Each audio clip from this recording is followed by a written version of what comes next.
Amém. Cumprimento a todos com a paz do Senhor. Você pode tomar o teu assento. Vou fazer uma introdução aqui de uma meia horinha. E depois nós vamos ler um versículo aqui, para não ficar só nas minhas palavras.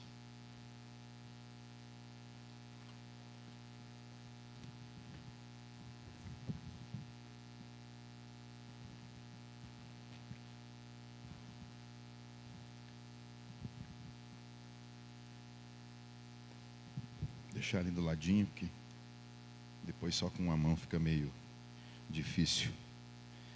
Então, irmãos, assim, vou começar pela introdução, que é um começo, né?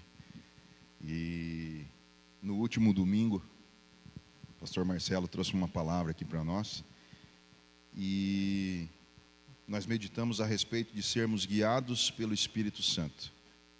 Na última quarta-feira, nós revisamos a mensagem de domingo, que o pastor Marcelo trouxe, né?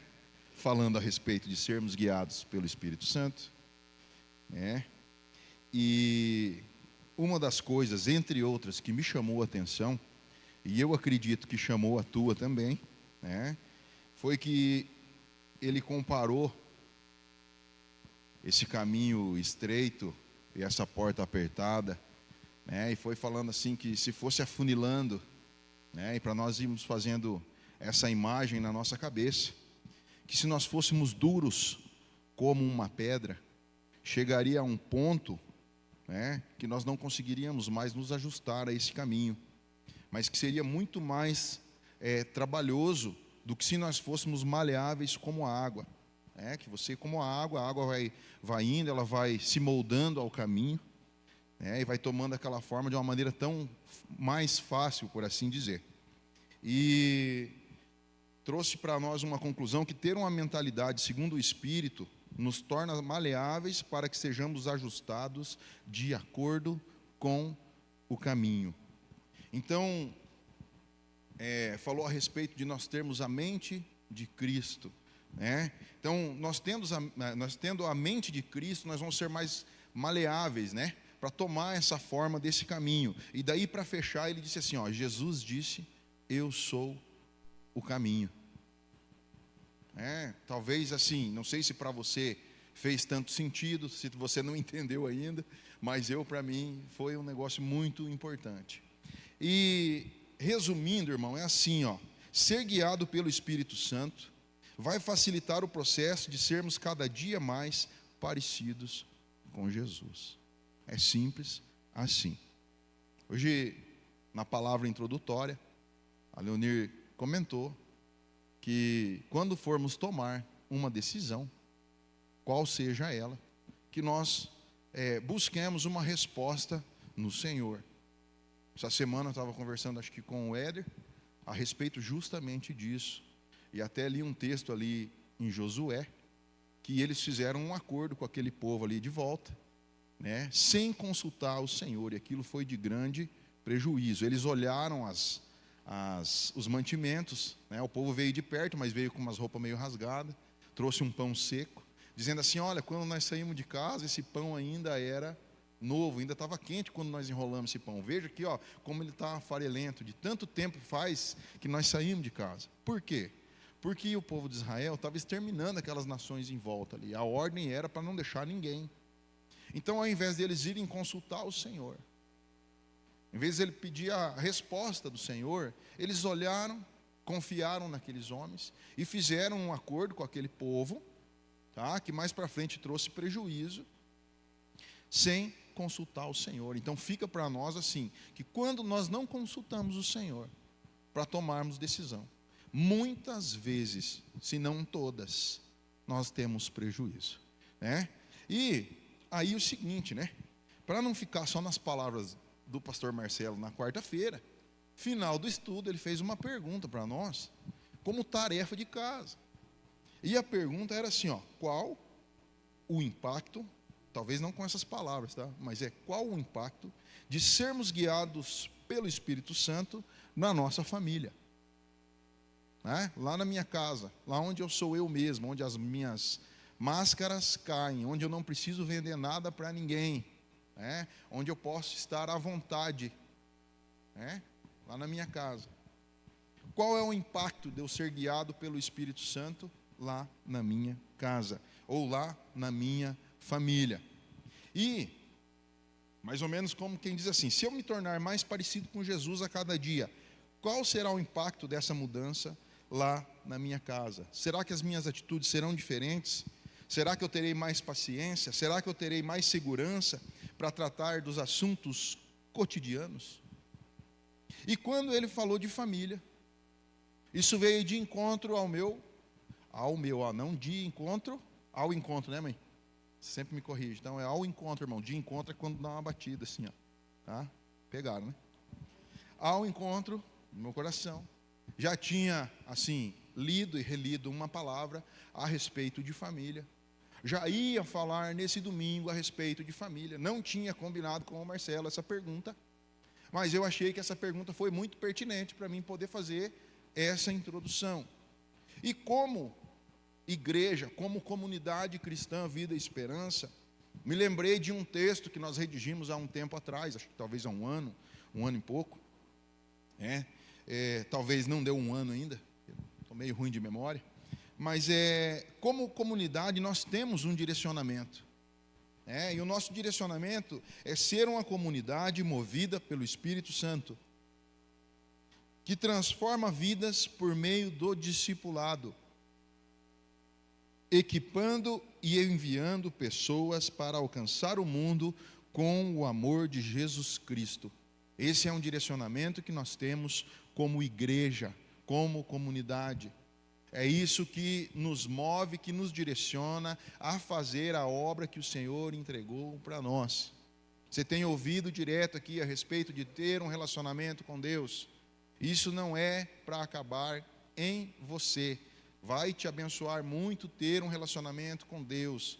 Mas a ideia, o projeto, o objetivo é que você possa transbordar na vida de outras pessoas. Tá? Não é para ficar só para nós. Já soltou o tempo lá. Já comi 7 minutos. Tá? Então o que acontece? Por onde que nós vamos começar? Tá? Essa obra tão magnífica de transbordar na vida das pessoas, aquilo que o Senhor tem feito na minha vida, a transformação que Ele tem gerado na minha vida. Nós acreditamos profundamente que a família é o lugar para começar esse processo de transformação. Famílias bem estruturadas, homens, mulheres, jovens, crianças estruturados na palavra do Senhor, trazem transformação para uma sociedade. Porque talvez você já sabe disso, talvez você não se deu conta ainda.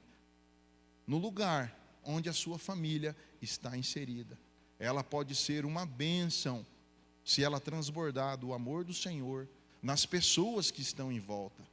Lá no teu trabalho, lá no trabalho da sua esposa, lá no colégio do teu filho, lá na faculdade do teu filho. A tua família vai estar impactando e mudando a sociedade. Talvez não com palavras, mas com o testemunho. Então hoje eu gostaria de compartilhar só um pedacinho. Eu não vim aqui para esgotar esse assunto de família.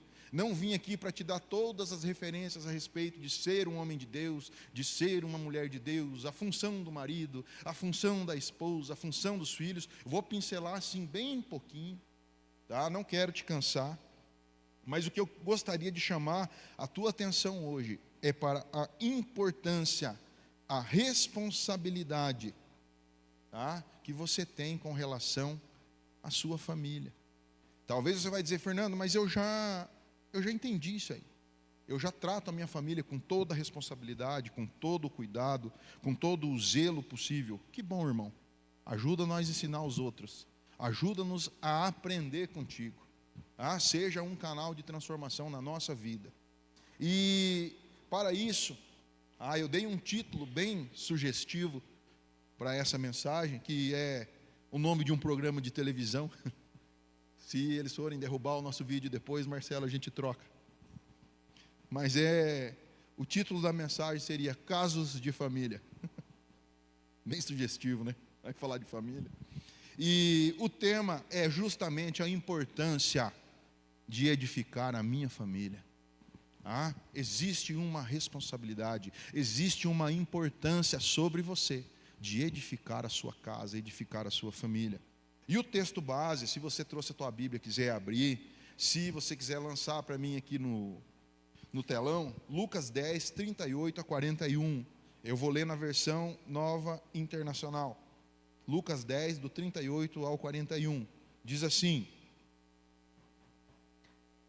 caminhando Jesus e os seus discípulos, chegaram a um povoado, onde certa mulher chamada Marta o recebeu em sua casa. Maria, sua irmã, ficou sentada aos pés do Senhor, ouvindo-lhe a palavra. Marta, porém, estava ocupada com muito serviço, e aproximando-se dele, perguntou: Senhor, não te importas que minha irmã tenha me deixado sozinha com o serviço? Dize-lhe que me ajude. Respondeu o Senhor: Marta, Marta, você está preocupada e inquieta com muitas coisas. Todavia, apenas uma é necessária. Maria escolheu a boa parte, e esta não lhe será tirada. Sei que você já escutou esse texto, já escutou essa leitura. Gostaria de desenhar contigo aqui uma cena assim, a respeito do que eu imaginei ali. A palavra diz que Jesus e os seus discípulos, eles estavam lá de caminho, né? Estavam passando por aquela aldeia. Qual aldeia? Betânia, só para você saber, tá? Então eu posso entender que eles não estavam indo para Betânia, eles não estavam indo para aquele lugar, mas eles estavam de passagem, tá? E o que acontece? Aqui esse texto ele nos diz que a Marta os recebeu, ou o recebeu em sua casa, onde certa mulher chamada Marta o recebeu em sua casa. Irmãos, se nós fizermos uma conta por baixo, assim, que Jesus estivesse ele e os seus discípulos apenas. Vamos contar Jesus e mais 12, tá? Não tenho certeza disso, não quero ficar discutindo teologicamente com você que eles estavam em 13 pessoas, tá? Mas são no mínimo 13 pessoas. E aqui você já começa a dar uma enxergada no perfil da Marta. Ela é no mínimo uma mulher de atitude, ela é no mínimo uma mulher de coragem. Porque você já pensou, está passando uma galera, uma comitiva de 13 pessoas lá pela aldeia onde que você mora, pela vila onde que você mora, um lugar pequeno, tá? Talvez sem muito recurso, talvez não tenha um mercado para você correr, pegar umas coisas lá, vai ter que sair no quintal ali, matar um frango, né? Depenar ali um frango e preparar, né? Não é só correr lá no mercado, pegar uns temperinhos, botar uma água no feijão, que nem diz o outro. O negócio era um pouco mais difícil. Então assim, a Marta no mínimo, ela é uma mulher de atitude, embora não diga que ela recebeu os 13 lá na sua casa, mas diz que ela recebeu Jesus na sua casa. A Maria, irmã da Marta, ela ficou sentada aos pés do Senhor ouvindo a sua palavra. Provavelmente, irmão, não é assim que aconteceu direto, tá? O pessoal chegou, 13 pessoas na minha casa, Jesus sentou ali e começou a falar. A Maria sentou aos pés de Jesus e a Marta estava correndo atrás de fazer o almoço, sei lá, ou fazer uma refeição e receber todo mundo e adequar todo mundo. Provavelmente não foi isso que aconteceu. Provavelmente eles chegaram, eles almoçaram, ou enfim, eles se instalaram, vamos dizer assim. Talvez não foram os 13 na mesma casa. Talvez a Marta e Maria tivessem funcionários, porque tem um outro texto que diz que o pessoal de Jerusalém veio, tá? Para acalmar o coração delas ali, para chorar com elas a morte de Lázaro, antes de Jesus ressuscitar o Lázaro, tá? Então, eu li algum comentário a respeito de que para acontecer isso, provavelmente Marta e Maria eram de uma família influente naquela sociedade, né? Porque a gente lendo assim de primeira dá a impressão assim, não, só tem 2 mulheres na casa, receberam 13 homens, uma ainda ficou sentada nos pés de Jesus lá, prestando atenção, né? Uma baita de uma preguiçosa, por assim dizer. Mas então assim, eu gostaria que você entendesse que provavelmente não foi isso que aconteceu, mas que depois deles estarem instalados, Jesus ali falando a palavra dele, Marta ainda continuava como? Ocupada e com muito serviço. Realmente ela estava correndo. E é o que a gente sabe, que numa casa existe realmente muito serviço. Imagina se você está com visita, tá? E acontece assim, na minha cabeça, essa cena que eu estou fazendo assim, né? A Marta, ela vai aguentando as pontas, porque quando você tem uma visita na tua casa, às vezes você não quer transparecer o que está acontecendo por trás do combinado aqui, né? Você quer que esteja tudo bem, porque você quer que a pessoa se sinta, assim, benquista, bem recebida na tua casa. Ela não precisa ficar sabendo desses pormenores, que a tua irmã não está querendo ajudar você no serviço, né? E eu escutei uma mensagem, não sei se era do Cláudio Duarte, né? Mas ele falou assim, ó, daí a Marta passava, né? Por trás de Jesus e fazia assim, Maria, tipo, vem dar uma mão, né? Sabe aquele sinal que você faz, que é só você lá da tua casa que entende? Ó, quando eu era criança, minha mãe dava umas piscadas. O meu pai só dava uma olhada, assim. A minha mãe fazia mais ou menos assim. Já sabia que já ferveu, né? Já azedou ali, já não vai dar certo. Na hora que eu chegar em casa, já vou dormir para não apanhar.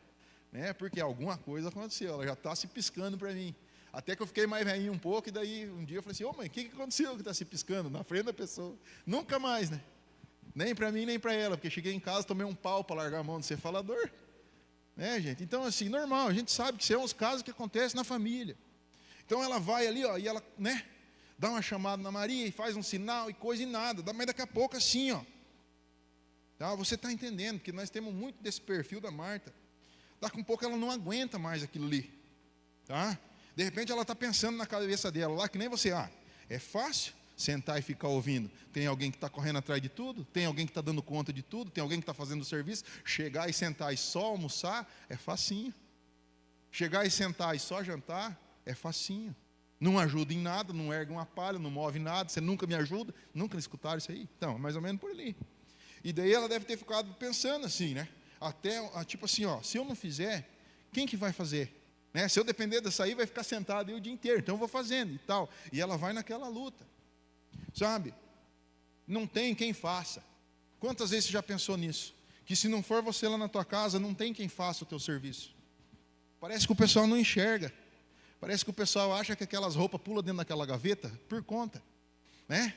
Nossa, você vê, ó, coloca uma louça aqui na pia, daqui a pouco não tem mais nada, está tudo limpinho, né? Enfim, sei lá, eu volto e meia e falo para a Solana, ó, avisa o pessoal da lavanderia que está acabando as peças aqui. Você quer ver quando chove, né? Quando chove é mais difícil. Então, assim, ó, não tenho quem faça. De quem que eu me lembrei aqui? Me lembrei daquele paralítico lá do tanque de Betesda. De João 5, dos 5, 6 e 7. Diz assim, ó, um dos que estavam ali era paralítico, fazia 38 anos. 6. Quando o viu deitado e soube que ele vivia naquele estado durante tanto tempo, Jesus lhe perguntou. Olha só, Jesus perguntando para o paralítico que está ali 38 anos, deitado naquela, né? Você quer ser curado? Em vez do rapaz, né, falar assim, olha, eu quero. O que ele ficou fazendo? Ele foi argumentar. Jesus, você veja bem, ó Senhor, não tenho ninguém que me ajude. Eu não tenho ninguém que faça. Né? Até queria entrar no tanque quando a água é agitada, mas o anjo descia, agitava a água. O cego ouvia, que nem diz o meu pai, né?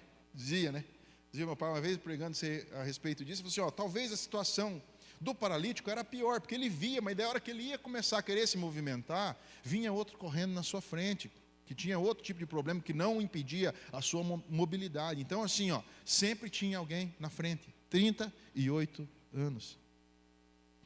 Aí o que ele fez? Ele começou a argumentar, e muitas vezes nós ficamos argumentando com Deus.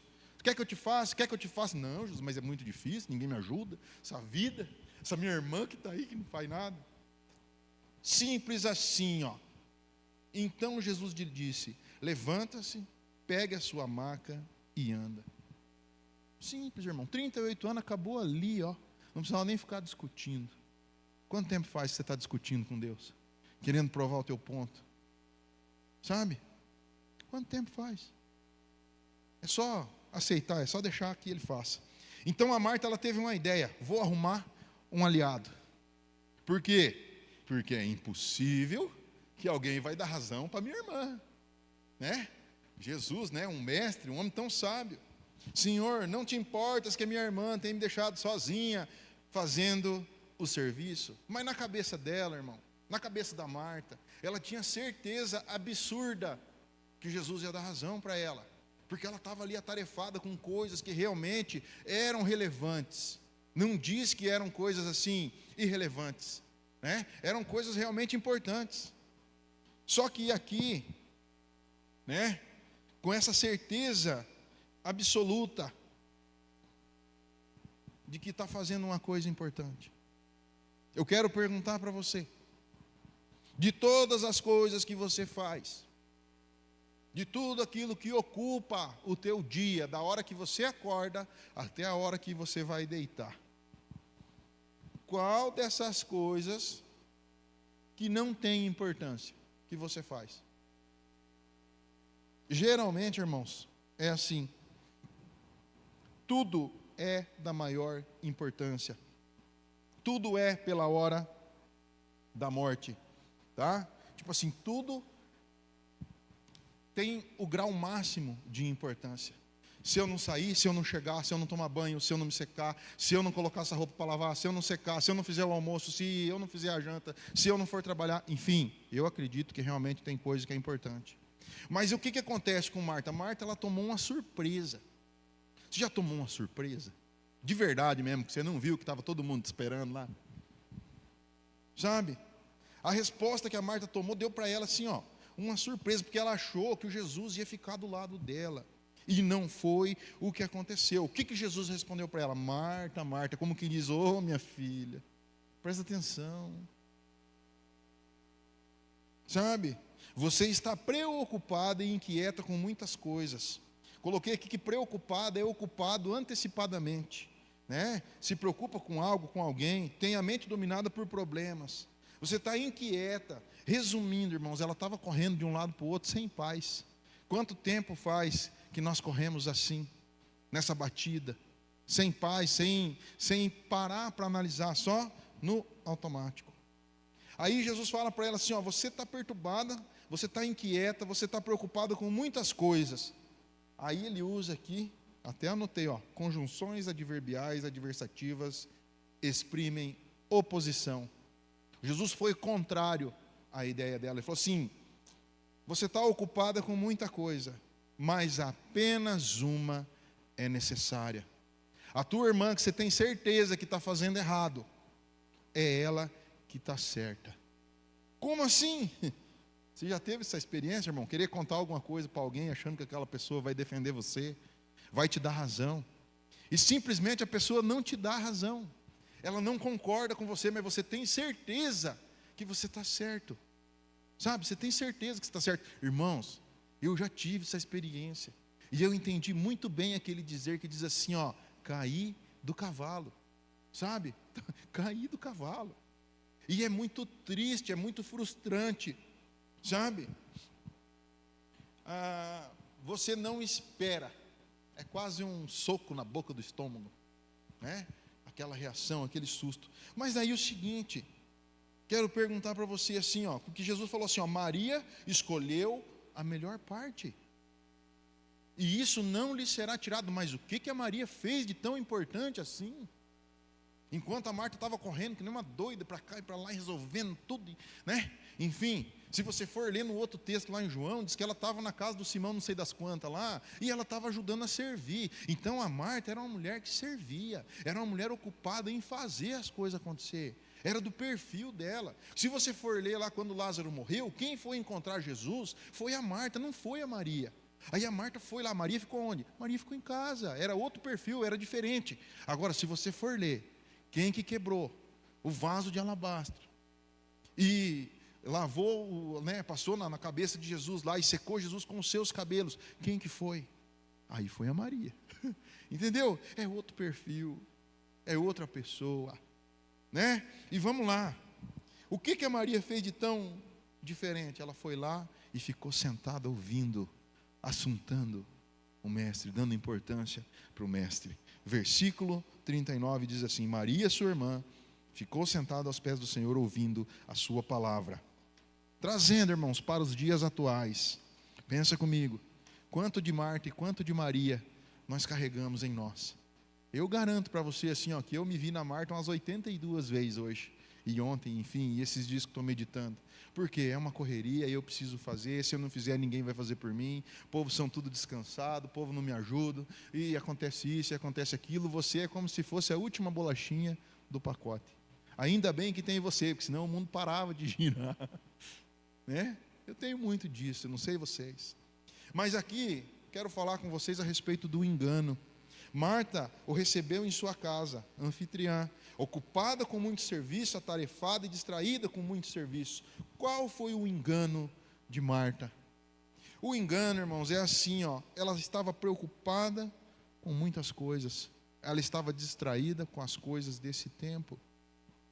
E ela tinha certeza que aquilo era da maior importância. E não era. E o Jesus falou para ela que não era. Quanto tempo, irmãos, nós temos gastado os nossos dias de maneira distraída hoje? Hoje. Quanto tempo você tem passado distraído? E aqui, irmãos, assim, distraído, eu não quero dizer para você o tempo que você passa assim, assistindo uma série, o tempo que você passa no teu celular, o tempo que você entra nas tuas redes sociais. Eu não vou entrar nesse lado da coisa aqui. Porque isso aqui, dependendo, muitas das vezes, realmente, isso aqui você está desperdiçando o seu tempo. É diferente de passar distraído. Passar distraído, você está ocupado com alguma coisa que tem realmente, assim, a princípio, um motivo que justifique você estar gastando o teu tempo com aquilo ali. Tá? Rede social, enfim, dependendo do teu trabalho também, né? Não quero generalizar, mas muitas vezes você para ali para dar uma olhadinha, foi meia hora do teu dia, você nem viu aonde.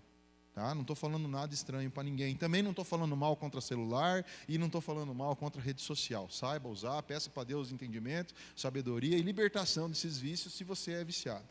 Mas assim, estou falando de passar distraído, desapercebido, ocupado demais para prestar atenção. Estou falando de passar assim no automático. Eu levanto, tomo meu café, vou trabalhar, venho para casa, almoço, vou trabalhar de novo, 6 horas, venho para casa, tomo um banho, faço alguma coisinha em casa, vou deitar e vou dormir, porque amanhã eu tenho que levantar e trabalhar. Estou na espera do final de semana, estou na espera do feriado, estou esperando chegar o final do ano para Natal e Ano Novo, estou esperando as minhas férias, estou esperando o dia que eu vou chegar em algum lugar. Tá? Quantos de nós vivem no automático, assim, na espera da sexta-feira, sei lá, 4 horas da tarde, 5 horas da tarde, 6 horas. O engano na família. Como pais, mães, filhos, nós temos uma responsabilidade, uma função com o bom andamento da nossa família. Quero repetir para você, eu só quero trazer para você aqui uma chamada de atenção assim, olha, você é muito importante lá na sua família. Não vou ficar falando aqui de versículos e querendo provar por A mais B como que você tem que fazer na tua casa. Vou dar uma pinceladinha. Mas eu quero que você preste atenção, que você é muito importante, que a sua família é muito importante. E que é lá que você vai começar a fazer a diferença. Talvez Deus tenha até mais coisa para você fora da tua família, mas você vai começar ali. Então nós temos uma função. A família deveria ser um lugar de segurança e de proteção para os seus integrantes. Um lugar de refúgio para esses dias tão maus. Um lugar onde você pode chegar e tirar a tua armadura. Encontrar alguém que é teu parceiro para te ajudar. Em uma escala de valores, onde o mais importante vem primeiro. Sempre nós alegamos que, em primeiro lugar na nossa vida vem Deus, em segundo lugar vem a família, e em terceiro lugar vem o trabalho. Tá? Essa tem sido a nossa alegação. Mas realmente eu quero perguntar para você, é isso que você tem vivido? Porque assim, irmãos, eu tenho muitos testemunhos de que em primeiro lugar vem o trabalho, porque nós precisamos trabalhar, porque nós precisamos ganhar dinheiro, porque nós precisamos comer, porque nós precisamos pagar as contas e nós precisamos viver. Você tem motivo para isso? Tem. Nós estamos muito ocupados cuidando do nosso bem-estar. Quanto mais dinheiro eu ganhar, mais conforto eu vou ter. Você está errado com isso? Não, você não está errado nisso. Errado você está em colocar o trabalho em primeiro lugar, ao invés de Deus em primeiro lugar. Ter o trabalho como o mais importante. O trabalho não é em si mal nenhum, pelo contrário, ele é muito importante. Mas aí você acha que pelo trabalho você vai conseguir sanar todas as feridas do teu coração, você vai conseguir valores, ou você vai conseguir assim dinheiro o suficiente para alcançar uma posição social que traga para você valor, que traga para você importância. E quem vai fazer isso na tua vida simplesmente é o amor de Jesus por você, por transformar o teu coração, por curar as tuas feridas, por levar você realmente para um lugar que importa. Coloquei assim, que nós temos motivos, e que são motivos que se justificam.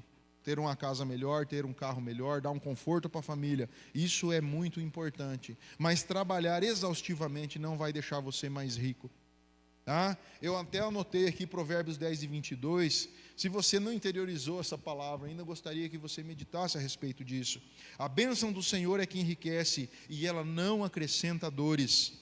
Tem a versão nova, a nova tradução da linguagem de hoje, diz assim: a bênção do Senhor traz prosperidade e nenhum esforço pode substituí-la. Nenhum esforço pode substituí-la. Gostaria que você analisasse comigo aqui, se não é a pura verdade. Não estou dizendo que seja o seu caso, mas quantas pessoas você conhece que entra ano e sai ano, e está correndo, e está desesperado, e está preocupado, porque precisa ganhar mais dinheiro, porque precisa resolver, porque vai guardar um dinheiro, porque vai fazer um negócio, porque as coisas vão acontecer, e nunca acontece. É um lugar que nunca se chega. Quero dar o exemplo para você, que aí, na miúda, que nem diz o outro, quando eu estou conversando com os irmãos, eu sempre falo a respeito do faraó no Egito. Quando Moisés chega lá para o faraó e diz assim: olha, faraó, é o seguinte, eu vim falar com você para você deixar o povo sair e adorar ao Senhor. Qual que é a resposta do faraó, irmão? O faraó diz assim: olha, esse povo deve estar muito ocioso, eles devem estar sem nada para fazer. O que nós vamos fazer? Nós vamos dar mais serviço para esse povo, porque se eles tiverem mais trabalho para fazer, tá? Eles não vão ter tempo de ficar pensando nessas coisas, de ficar adorando o Senhor. O que é isso? Onde é que já se viu? O povo tem que trabalhar.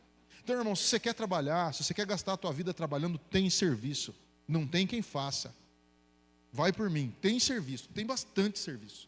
Tem muita gente que precisa, tá? Não tem quem faça. E não quer dizer que você vai ficar rico, não quer dizer que você vai melhorar de vida, só porque você está trabalhando exaustivamente. Quero que você entenda que aos seus amados Deus dá o sono, dá o descanso. Você precisa trabalhar sim. Você precisa administrar o dinheiro que você ganha. Quando você não está fazendo isso na medida correta de ser, você está faltando com a tua função, com a tua família. Isso é importante sim. Tá? Quando você se nega a fazer uma conta, a fazer um cálculo, a sentar e conversar com a tua esposa, a sentar e conversar com o teu marido, você está errando sim. A Bíblia diz que o reino dividido, ele não prospera, que a casa dividida, ela não permanece. E é nessas pequenas atitudes, são nesses pequenos passos, que é isso que vai assim minando. Porque daí você começa a tomar suas atitudes, começa a tomar suas decisões. Nós escutamos o testemunho do Marcelo aqui, né? Que muitas vezes os pés estão no mesmo caminho, mas as cabeças estão separadas. Você já escutou isso aí, não estou falando nada de novo. Então, funções como família, sabe? Eu quero que você, antes de entrar aqui, eu queria falar assim a respeito do Egito. Ele é a simbologia dele é o sistema do mundo. É o sistema do mundo. O que é o sistema do mundo? Trabalhe enquanto eles dormem. Tá? O que a Bíblia diz? Aos seus amados Deus dá o sono. Uma vez eu li que era dar aos seus amados enquanto dormem, então eu vou dormir bastante. Não. Aos seus amados Deus dá o sono, é para descansar, tá? Uma vez o Eduardo veio aqui e trouxe uma palavra para nós, e ele usou um exemplo que eu achei bem legal, que nós não podemos ser uma represa, mas que nós temos que ser como um leito do rio. Água entra e água sai. Então o dinheiro entra e o dinheiro sai, e entra mais dinheiro e sai mais dinheiro, e assim você é um abençoador na vida do teu irmão. Muitas vezes nós queremos reter tudo, nós queremos fazer todas as coisas, nós queremos pintar, nós queremos construir, nós queremos fazer a grade, nós queremos instalar a telha, nós queremos fazer a parte elétrica, nós fazemos o serviço do encanador, porque nós achamos, e estou dizendo por mim, eu não conheço a vida de vocês em particular, tá? Nós achamos que nós vamos economizar aquele dinheirinho ali e nós vamos ficar ricos mais rápido, ou nós vamos ter um dinheiro guardado. Pelo amor de Deus, irmão, você sabe a tua condição, seja prudente no gastar o teu dinheiro, tá? Mas é assim, irmão, se você segurar o dinheiro do encanador, você não vai ficar mais rico. Se você segurar o dinheiro do pedreiro, você não vai ficar mais rico. Sabe o que é mais fácil você fazer? Dobra o joelho, pede para Deus provisão, porque você precisa construir, porque você precisa de um encanador, porque você precisa de um pintor, você precisa de um cara que mexa no teu telhado. Vamos repartir essa grana, seja o leito de um rio. Tira essa ideia da tua cabeça que só segurar dinheiro vai deixar você melhor de situação. A Bíblia diz que aquele que retém mais do que é justo, tornar-se-á em pura perda. Isso também é ser família. Isso é muito importante para a família. Muito dos problemas familiares está relacionado com a má administração do dinheiro, com a má mordomia dos recursos que Deus nos envia. Os recursos são dele, é ele que envia para nós. Enfim, depois nós podemos conversar disso. Se você quiser trocar uma ideia a respeito de dinheiro, alguém que já passou apertado, alguém que já trabalhou demais na vida, pode falar comigo que eu sei um pouquinho. Pois bem, vamos lá. Aquele que dá semente ao que semeia e pão para comer. Então quer dizer o que, irmãos? Tem dinheiro que vem na tua mão, que é pão para você comer. E tem dinheiro na tua mão que é semente. Presta atenção nesse princípio. Se você plantar o pão, vai dar ruim para você. E se você comer a semente, vai dar ruim para você também. Agora, se você comer o pão e plantar a semente, vai ter semente na tua sementeira e pão para você comer com fartura. Encherão e transbordarão de azeite, né? Acho que é, os teus lagares. Fernando, mas eu não sei o que é pão e eu não sei o que é semente. Pois é, irmão.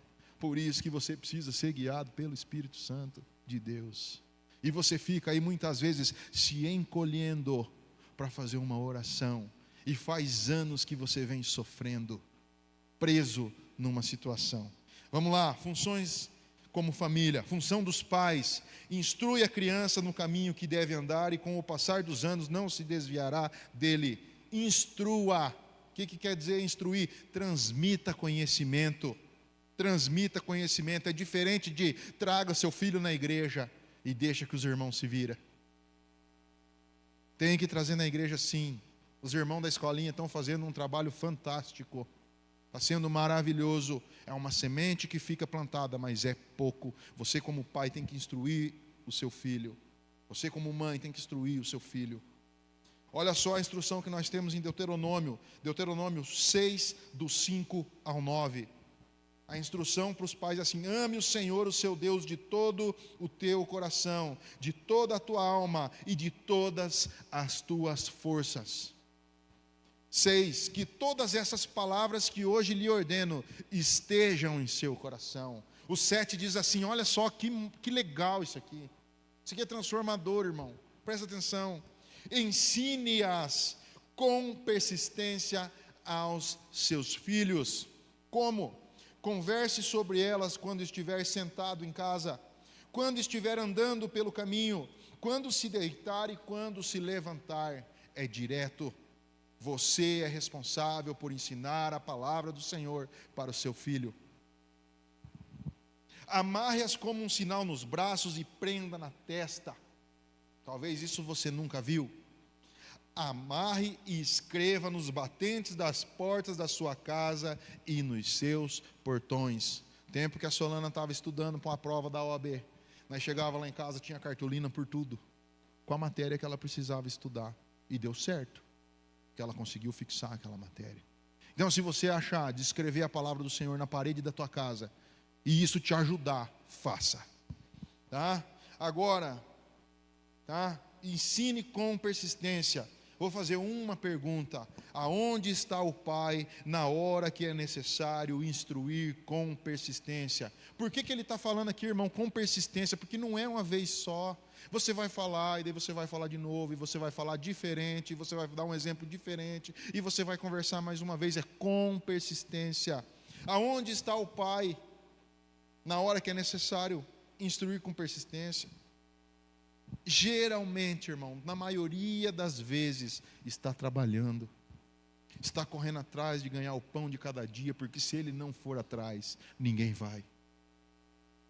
Isso quando não acontece assim: olha, eu cansei, eu não falo mais, eu já disse, isso aí é cabeça dura, não quer ouvir, então deixa que vai colher, né, aquilo que ele plantar. Irmãos, é verdade, Deus não se deixa escarnecer. Tudo que a gente plantar, a gente vai colher, é verdade.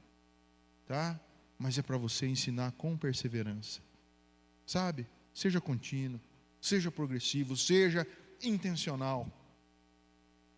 Do mesmo modo, vocês maridos, agora não é os pais, tá? É os maridos com relação às esposas. Do mesmo modo, vocês, maridos, sejam sábios no convívio com as suas mulheres e tratem-nas com honra, como parte mais frágil e co-herdeiras da graça da vida, de forma que não sejam interrompidas as suas orações. 1 Pedro 3:7. Onde é, irmão, que ficou a tua paciência? Aonde ficou a tua temperança, o domínio próprio, na hora de tratar a tua esposa como o vaso mais fraco? Serve para você e serve para mim. Muitas vezes, pelo fato assim, da intimidade que nós temos, do relacionamento que nós temos com as nossas esposas, vocês com a tua e eu com a minha, tá? Cada um com a sua, por favor. Nós não temos aquele filtro, aquele respeito, aquela educação que muitas vezes nós dispensamos para um colega de trabalho, para um patrão, para um colega de escola, para um vizinho, quando nós não queremos, transparecer a verdade, o nosso relacionamento, o nosso sentimento, aliás. Mas aí a nossa esposa, ela pode ver tudo aquilo que nós somos, e nós podemos falar tudo aqueles absurdos, porque nós estamos nervosos, e ela tem que ser ajudadora. Ela tem que aguentar isso aí. Está errado. Domínio próprio, paciência e temperança. É para essa hora que você está nervosão. É para essa hora que você está perdido no trânsito. É para essa hora que você está fora do teu juízo perfeito, por assim dizer. Sabe, é ali. Mas o que nós fazemos? Nós não, estou nervoso. Tá, e se fosse teu patrão que estivesse ali, você ia tratar da mesma maneira? Você não ia dar um jeito de se controlar? Então você pode se controlar, porque isso não é instinto. É uma atitude. Você pode tomar uma atitude bem séria. Tá? Diferente disso. Por quê, irmão? Sob pena de não ser ouvida a tua oração. Você acha que vai afinar para as meninas agora? Não vai. 1 Pedro 3:1. Do mesmo modo, mulheres, sujeitem-se a seus maridos, a fim de que eles, de que se algum deles não obedecem à palavra, sejam ganhos sem palavras pelo procedimento da sua mulher. Fala de duas coisas muito difíceis e eu não vou ficar batendo em cima disso aqui. Fala de sujeição. Lá em Efésios, um pouquinho, acho que antes do 22, no 21, diz que nós temos que nos sujeitar uns aos outros. Quer dizer, levar o outro com mais importância do que você. Em resumo. Tá? Mas isso eu não acho que seja o mais difícil. Sabe o que eu acho que é o mais difícil dessa palavra? É ganhar o esposo sem palavras, mas pelo procedimento. Porque falar, irmãos, é fácil. Até Jesus, quando estava falando lá dos fariseus hipócritas, falou assim, eles falam um monte de coisa que está certa, e vocês façam tudo o que eles falarem, mas não ajam como eles agem, ou não façam aquilo que eles fazem. Tá? E para você, mulher, para você, esposa, a tua atitude tem que ganhar o teu marido. Todos os dias. Quando você está nervosa também. Quando ele não ajudou na tarefa de casa também. Ensina ele. A Solana está me ensinando, eu estou aprendendo. Bem devagarinho, porque sou ruim de aprender. Ajuda ela a lavar a louça de vez em quando e ela fica muito brava porque ela lava a louça rapidinho. Que também faz 30 anos que ela está treinando, E eu comecei faz pouco tempo, eu sou fiote. Mas eu vou ficar bom, eu falei para ela, mas você tem que deixar eu treinar. Então eu sempre levanto, vou lá lavar meu prato, coloco meu prato lá na pia.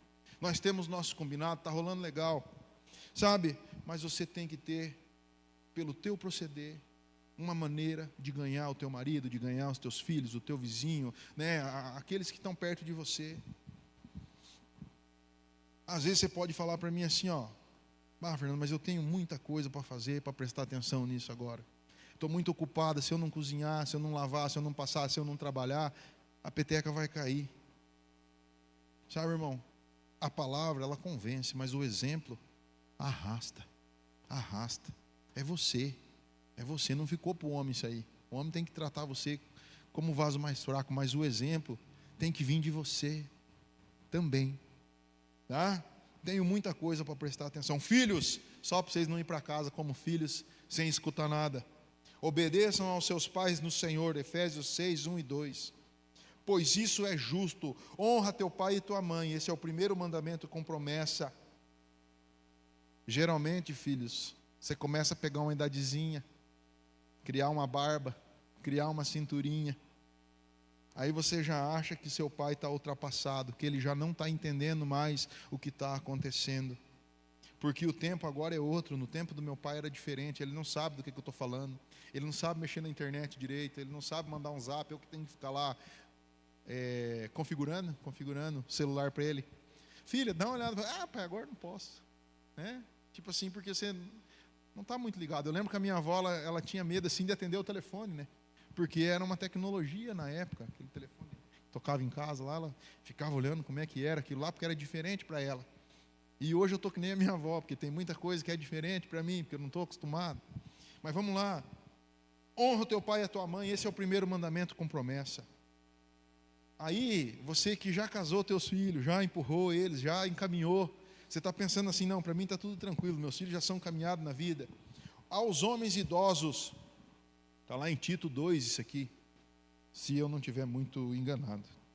Aos homens idosos ensinem a ser moderados, dignos de respeito, sensatos e sadios na fé, no amor e na perseverança. As mulheres idosas, semelhantemente, ensinem a serem reverentes na sua maneira de viver, mas que ensinem o que é bom.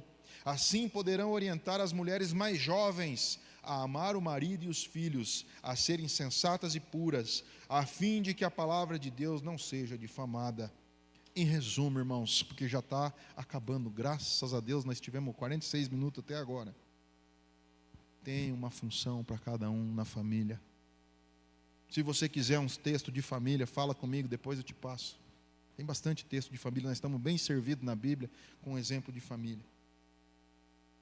Para concluir, irmãos, eu quero dizer para você que esse filho que você tem é a herança do Senhor. Como você tem cuidado da herança do Senhor? No Salmo 127, diz que são como flechas na mão de um arqueiro, para onde você tem apontado o teu filho. Sabe? Anotei aqui, até pensei em umas outras palavras para falar, mas eu vou comentar isso aqui com você. Hoje, talvez, está numa fase que teu filho mora com você, que ele é pequenininho, tá? Que ele te obedece, que você dá uma firmada na voz, que você dá uma batida de pé, você está entendendo? E você consegue o quê? Manobrar ele, ele vai te obedecer. Sabe, você fala um pouco mais alto, hoje é você que paga a conta, hoje o carro é teu, tá? Mas vai chegar um dia, irmão, que nada disso vai fazer valer a tua vontade. Porque se você estiver fazendo assim, ó, o básico, só o básico bem feito, vai chegar um tempo que o teu filho vai voar, vai viver a vida dele. Se você está investindo nele, provavelmente ele vai ganhar mais do que você. E você não vai mais ter esse poder de ficar barganhando com ele, de ficar medindo ele, de ficar regulando ele. Sabe? Então, enquanto você tem acesso no coração do teu filho, ensina os valores de Deus para ele. Ensina para ele respeito. Ensina para ele o valor da honra, não apenas com palavra. Sabe? Ensina com atitudes, ensina com exemplo. Honra a tua esposa, honra o teu marido, ensina para o teu filho como é que é. Respeita o teu marido, respeita a tua esposa, respeita os teus filhos, respeita os teus pais. Traz um exemplo de como é que é. Sabe? Ensine o seu filho a amar a Deus sobre todas as coisas. Porque no final de tudo, irmãos, é isso que vai importar. Quanto você tem no bolso, o que você conseguiu dar de presente, o que ele vai ter que se virar para fazer, é uma outra situação, mas ensina ele sobre o valor de amar a Deus sobre todas as coisas. Ensina como tratar uma esposa, ensina como tratar um marido, sabe? E muito provavelmente, irmãos, nós não damos conta sozinho de fazer isso, nós não temos possibilidade de fazer isso por nós mesmos, porque talvez nós nem aprendemos como fazer, tá? E ninguém pode ensinar aquilo que não sabe, aquilo que não recebeu. Então eu quero dizer para você que você não está sozinho, que você pode sim ser direcionado pelo Espírito Santo.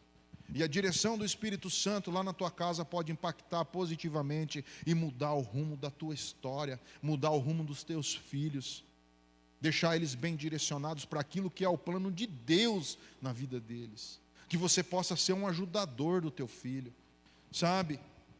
Que lembrança que você quer deixar?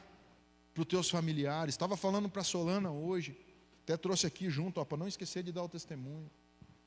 A lembrança que eu tenho do meu pai é o quê? Sentado lá nas cadeiras, as mesas, uma cuia de chimarrão, uma garrafa térmica, um calor, suando na testa, assim, ó, lendo a Bíblia, lendo a palavra, lendo o livro, e anotando, e estudando, e meu Deus do céu, que loucura que era aquilo.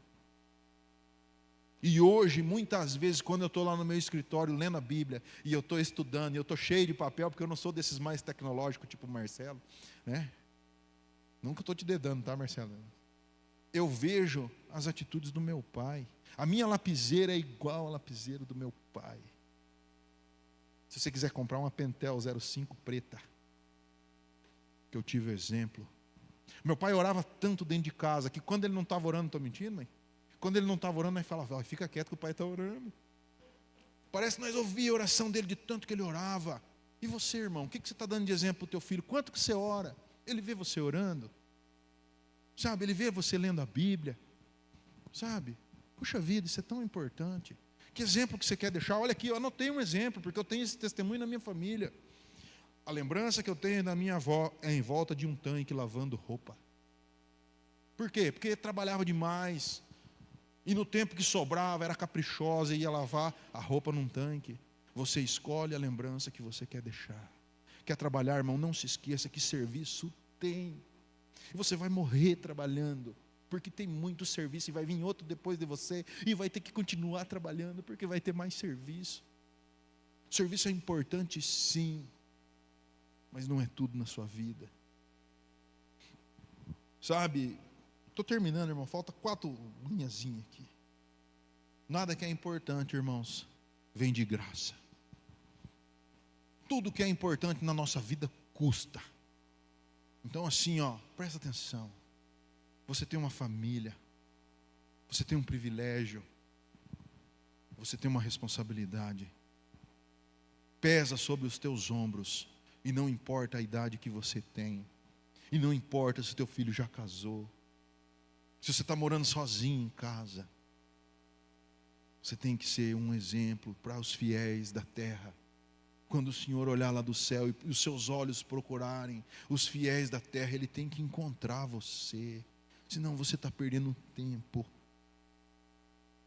Sabe, o irmãozinho está se rasgando de preparar estudo e de trazer material, e nós estamos aqui falando para você, seja intencional em ter um relacionamento com Deus. Sabe por quê? Porque não é brincadeira. O inimigo, ele não está aí brincando de ser o inimigo. Se ele puder, ele te ganha. Pode levantar que já está acabando. Sabe, vai demandar esforço, e muitas vezes você não vai entender como é que funciona, e por isso você tem que ter um relacionamento com Deus, porque Ele sabe como é que funciona. Você não está sozinho. Seja o sacerdote do seu lar, seja a mulher sábia que edifica a sua casa. Peça para o Senhor sabedoria e entendimento para fazer, para cumprir essa missão da tua vida, que é tão importante. Se você ainda não se deu conta da importância que é o cuidado com a sua família, agora você pode orar e pedir para Deus abrir o teu entendimento, para você ver a importância que tem a família. Quero dizer para você que não é a última palavra sobre família que você vai ouvir aqui. Nós vamos ser intencionais em falar a respeito de família, em falar a respeito de ser homem de verdade, de ser uma mulher de verdade, de ser um filho de verdade. O nosso direcionamento é esse, é investir nas famílias, para que tenhamos famílias bem estruturadas. E nós queremos que você seja parte de uma família bem estruturada. Vamos orar agora nesse momento. Senhor Deus e Pai, Criador do céu e da terra, te agradeço, Senhor, pela oportunidade, pelo privilégio de estar aqui na tua casa nessa noite. Nós podemos assim, Senhor, dar uma pincelada, olhar um pouco, Senhor, para a importância que é fazer parte de uma família. Olhar um pouco, Senhor, pela importância que tem, pela responsabilidade que tem, Senhor, um homem, a responsabilidade que tem uma mulher, a responsabilidade, Senhor, sobre os filhos que não são nossos, Pai, mas que são teus, os quais, Senhor, o Senhor tem um plano, e no teu plano, Senhor, eu creio que os nossos filhos fazem parte, que o Senhor possa abrir, Senhor, o nosso entendimento, tirar, Senhor, as escamas dos nossos olhos, dos nossos ouvidos, que não andemos, Senhor, enganados, preocupados de um lado para outro, Senhor, com aquilo que não importa. A respeito, Senhor, de como estava ali Marta correndo de um lado para o outro, preocupada, e Maria sentou, Senhor, e começou a ouvir a tua palavra, e isso não vai ser tirado dela, e enquanto se pregar o Evangelho, vai ser falado o nome de Maria, pela atitude que ela tomou, Senhor, para contigo, que nós possamos ter uma atitude de querer louvar e engrandecer o teu nome, Senhor, sem ser empurrados por ninguém, mas que o Senhor possa abrir, Senhor, o nosso entendimento, e que nós possamos entender, Senhor, a importância de buscar no Senhor, Pai, o direcionamento para nós e para as nossas famílias. Dá-nos, Senhor, capacidade para que possamos, Pai, ensinar com perseverança, com paciência, com equilíbrio, Senhor, que não venhamos ser assim, nos tornar impertinentes, nos tornar chatos, Pai, mas que possamos ser diretos, sem fazer volta. Nos ensina, Senhor, como estar na Tua presença, como fazer, Senhor, a Tua vontade e como ensinar a Tua palavra. Abre os nossos olhos, Pai, e desperta-nos para a importância de cuidar, Senhor, da nossa família, em nome de Jesus. Em nome de Jesus. Amém. Amém.